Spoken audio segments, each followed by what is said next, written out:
Hey folks, Sam Luce here at NA Studios. Thanks for checking the video out.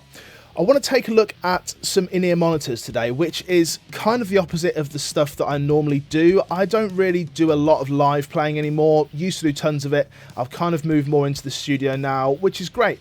But you have different tools in the studio and different tools for different uses. And in-ear monitors are not the first thing you would think of for studio use. But for me, I record a lot of drums. I record a lot of things where I have click tracks going on. And I like to have the click loud. I mean, seriously loud. I hit very hard. So for me, there's nothing worse when I've got cymbals playing out over the end of a bar or something, and I've just got this click track going on in the background. And this is why I've kind of turned to in-ear monitors, because there's two things here. It's the sound isolation and it's the actual sound itself. So closed back or open back headphones, normal studio headphones, sound great, but the isolation is never really that good. And you can get sound isolation headphones, but they just sound like garbage, to me anyway. They don't sound good. They don't have the bottom end. They don't have any kind of definition to them. And they actually make the click track sound pretty horrible, and that's a really good way to lose your hearing. So for me, in-ear monitors were a good mix. They sound good and they have the sound isolation characteristics. Well, that's partly true because not all in-ear monitors sound good, but I have to say that these ones, they do sound good, and that's down to a few different elements, and I'm going to do a super professional unboxing for you in just a moment. But these to me are, the reasons I use them are twofold. So they're loud, they're unbelievably loud. You don't have to have too chunky a kind of headphone amp to run them. If you're just running them off an audio interface, you're going to get them extremely loud, which is great. The second thing is the kind of design of them, the build of them. In the price range that they are, if you look at the other kind of big hitters, then you get a budget version of the big versions that they do. You know, if you're paying 800 quid for a pair of in-ear monitors, sure, they're going to sound great. But if you have a £100, £200 set, then are they going to sound great? Potentially not. But these T9s, they've got dual drivers in them. So you've got a separate driver for the high frequencies and the low frequencies. And this does make a massive difference when it comes to overall distortion and overall clarity of the sound. So something with dual drivers is going to be what you're aiming for if you want a relatively inexpensive in-ear monitor that does actually still sound great. So why am I reviewing these? Well, mainly I'm concerned with spill. I'm concerned with how much of the sound actually escapes from the in-ear monitor. So it's very difficult to actually do an unbiased kind of review of the sound, partly because you can't hear the sound that's coming out of my headphones. If I put a microphone in between the headphones, that's completely useless. I'm not going to do that.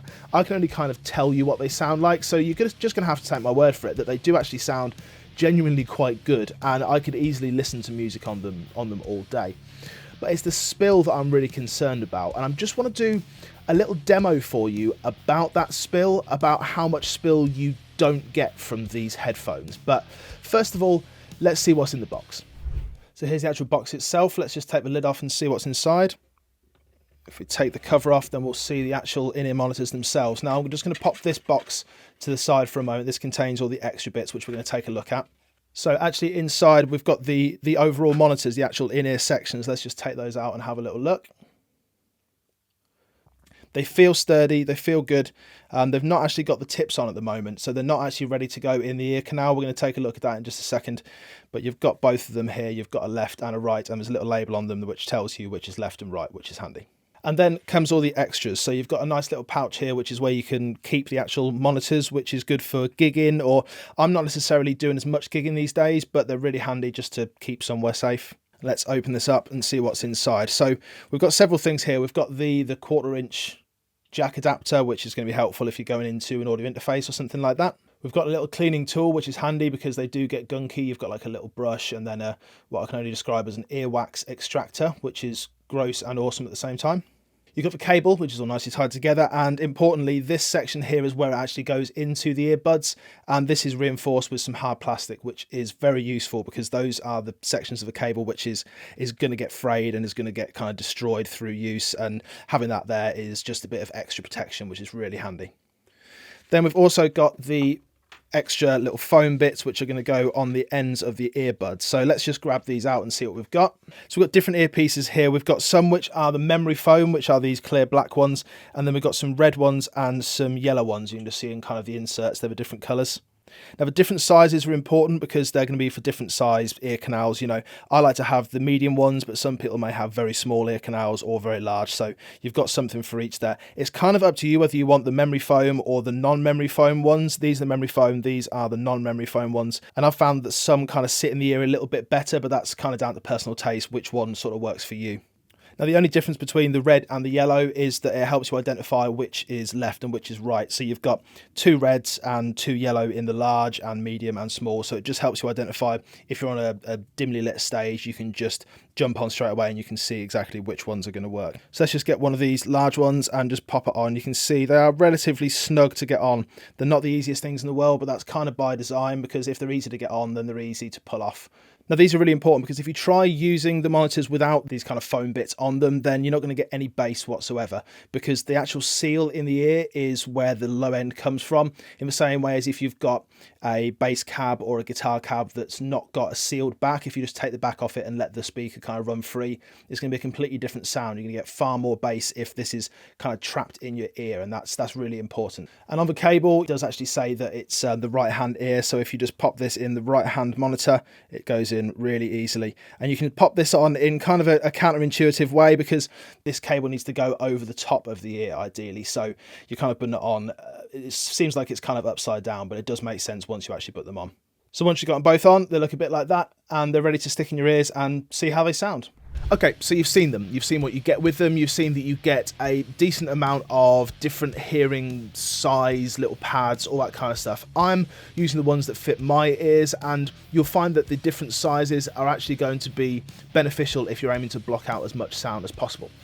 But here's a demo for you of how much spill I get from a regular set of headphones that I traditionally track with compared to the in-ear monitors. Now, I've got the headphone amp turned up so that the volume is the same. As I said, these monitors are very loud, so I wanted to give it a fair test, a true representation of exactly how much sound is escaping from the headphones when you have the volume the same. So here it is. First off, you're going to have the kind of open back headphones, and then we're going to listen to how much spill comes out of the in-ear monitors.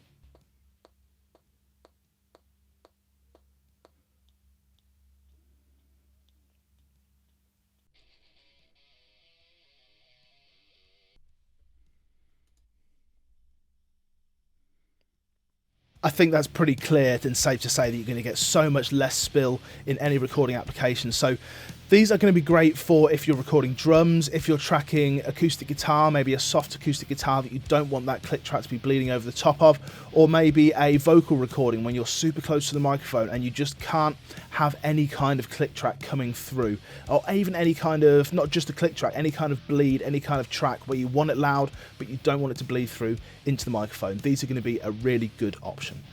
So there you go. The XVive T9 in-ear monitors. I've never really looked at in-ear monitors for studio use before because I thought they were kind of a live sound, live gigging thing, but why should the live sound guys have all the fun when we can have some fun with these as well?